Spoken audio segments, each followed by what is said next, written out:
What's up, Covalence friends? Today, we're going to be getting started with Google Charts. Let's go. All right, so we're going to keep things as simple as possible just to show you that you can use Google Charts with basically any library, any framework, doesn't matter. It can be run essentially just with vanilla JavaScript, right? So let's just create an index.html and we'll create an app.js as well. And we'll just kind of stub this index.html out real quick. And we're going to name it, let's just say charts.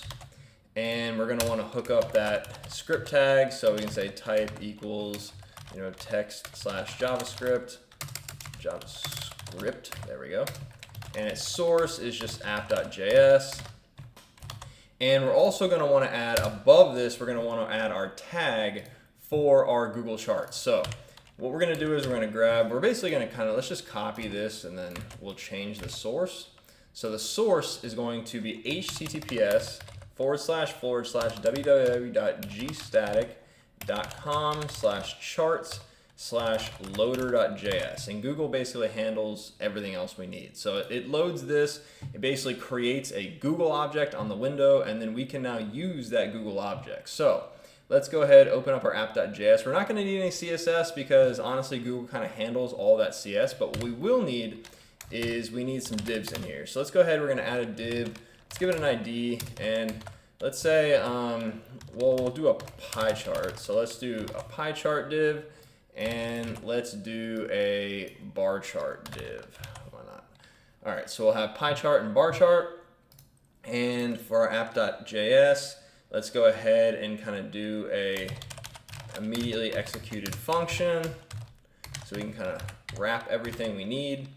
And then inside of here, we're actually going to instantiate our Google Charts, and what we need to do is we need to load the packages that we need. So what we can do is there's now going to be a global object called Google, and there's going to be a property on Google called Charts, and then a load function that we can then call. We need to pass in an argument called current, and then we're going to have essentially an object that is going to specify our packages. So it's going to take in an array, and most of the charts are in a package called core chart.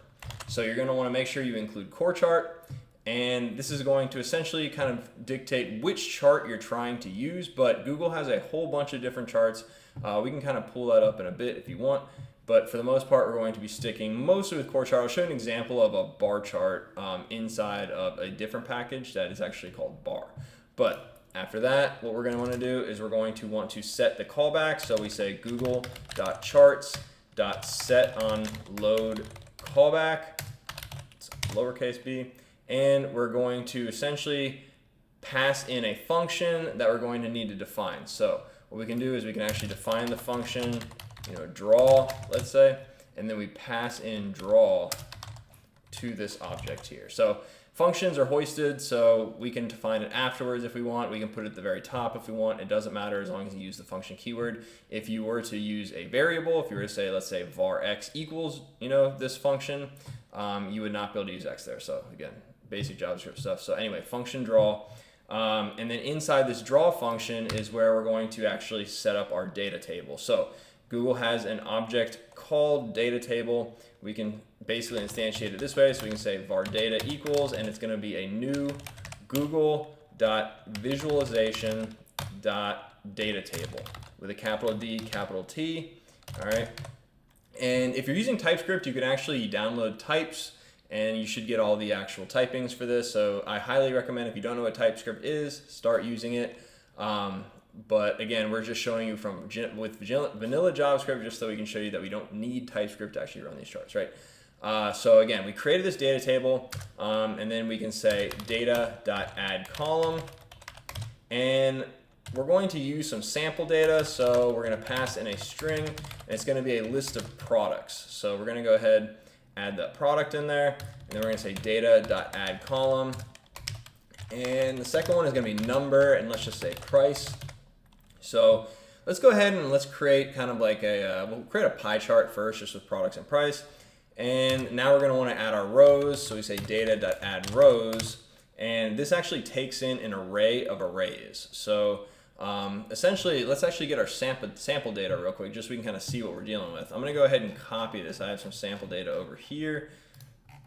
Let's see, I'm going to grab this object here, and I'm going to pass it in up here. So again, this is just a whole bunch of sample data.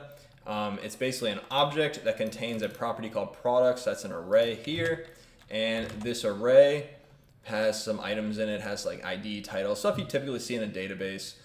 So essentially we have some prices, ratings, discounts, stock, inventory, more or less brand. So it's a little bit outdated data. I kind of just grabbed some data offline. So we see iPhone 9, iPhone X. If you guys want to kind of copy some of these, I'll kind of just run through here real quick. You can pause the video, copy these down, or you can just grab your own sample data offline. Not a big deal. It's just JSON sample data.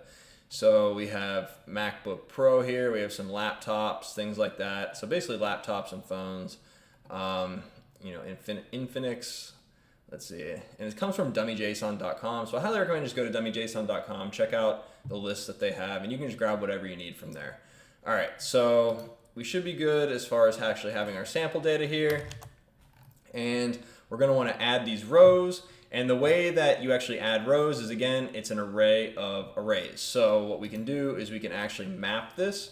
So we'll say sample data, and we'll say .products.map.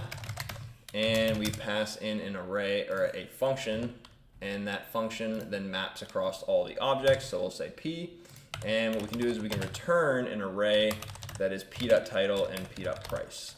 All right, so that should handle our data. Now we can actually create some options. So I like keeping all my variables together, so I'll kind of define some options up here, and we'll say title, let's call it products.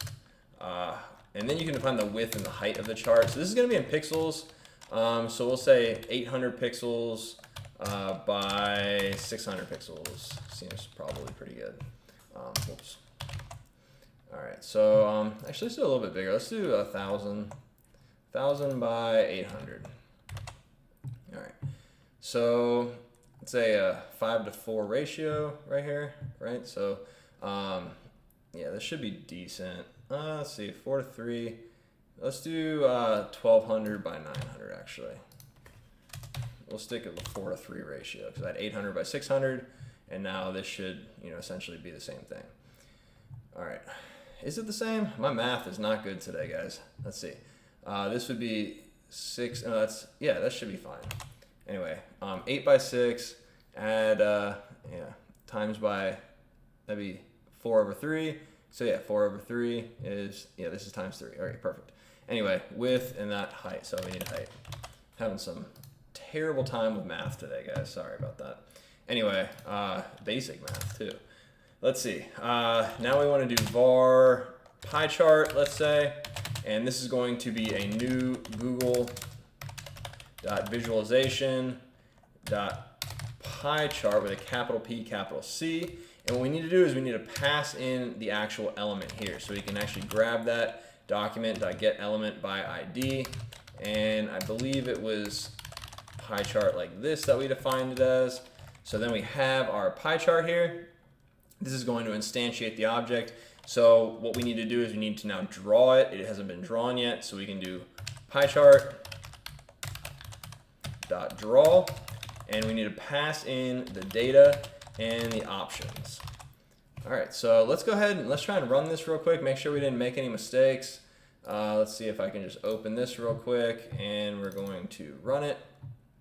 Awesome. So yeah, it looks pretty good. We have this awesome kind of interactive graph or interactive pie chart, you know, showing the different prices and how much each one essentially takes up of the total amount of prices of all the items. So we can see obviously pretty quickly that the MacBook Pro is the most expensive item, right? And then we have these, which are kind of the same price here. So $14.99 laptop, or the Microsoft Surface, and the Samsung Galaxy Book, right?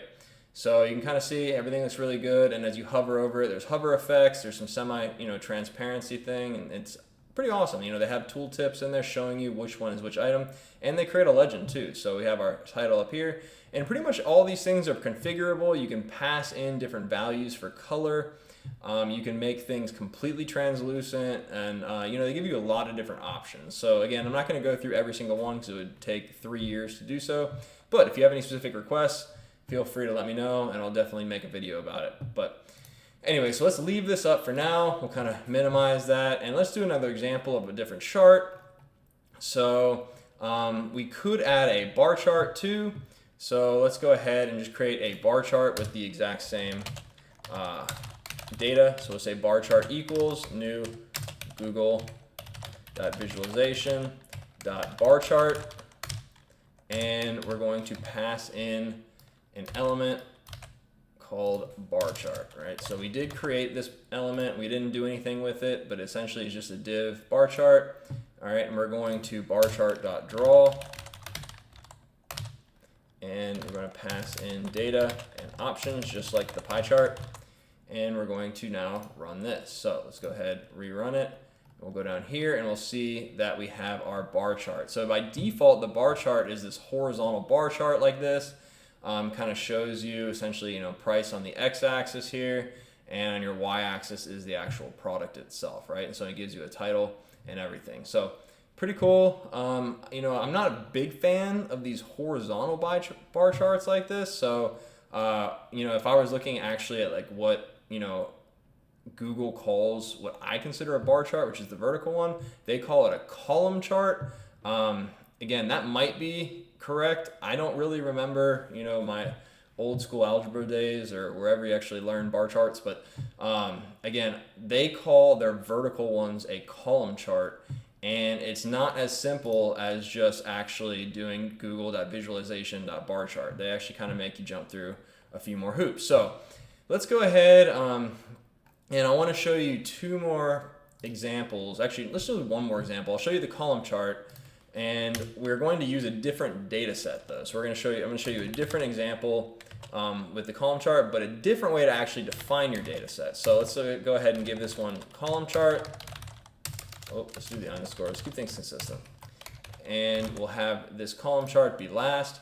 And what we actually have to do is we actually have to load a new package. So in addition to core chart, if we're going to leave these other charts up, we actually have to include the package called bar. So bar chart's going to allow us to do essentially like a Google material bar graph. And now we are going to want to essentially do a, let's see, what do we want? Let's do a rating one. Let's do it off of rating. I feel like that's kind of a good example of what we would typically use, you know, a bar chart for, is to kind of show the differences in the rating. Or maybe a stock would work too, but let's do the bar, or let's do the rating. Let's do a rating one. So the other way that you can do this, instead of instantiating a new data table and then adding your columns and adding your rows, you can actually do this all in one go by doing a var, let's call it C data for column data. And the actual function you can use is a google.visualization. It's array to data table. So capital T, D, and T. And that function, again, takes in essentially an array of arrays, but what it does is it actually uses the columns as your first array, and then you can kind of think of it almost like a, you know, like a matrix in a sense. So you could say, what we could do is we could pass in an array, and then this array, the first row, you could say, is the actual column headers. So we could say product and rating. So this is essentially our column headings, right? And then everything underneath is basically going to be your rows, and we need to make sure that the product and the rating are in these rows underneath. So similar to how we actually define the rows here, we could technically probably just then use CData to add rows after this, or you can do it all in one by doing a concat on the actual input array, and then we're going to do a map by doing essentially the same thing we did here, where we're going to, let's go ahead and copy this, where we're going to do the sample data.products.map, and we're mapping this array, we're concatenating that array to this array here, which is going to make sure that we have our array as our first column heading, and then each of these items is going to be our rows underneath. So we can do p.title and we can do p.rating. And this data should then be good. It should have everything we need. So it's basically, we don't need to go through each one of these steps. We can basically do all of this in one function call, which is nice. And now we're going to define our column chart. And it's going to, instead of being a new google.visualization.column chart, it's actually a just new google.charts.bar with a capital B. And now we're going to pass in our document.getElementById, and we're going to grab our column chart.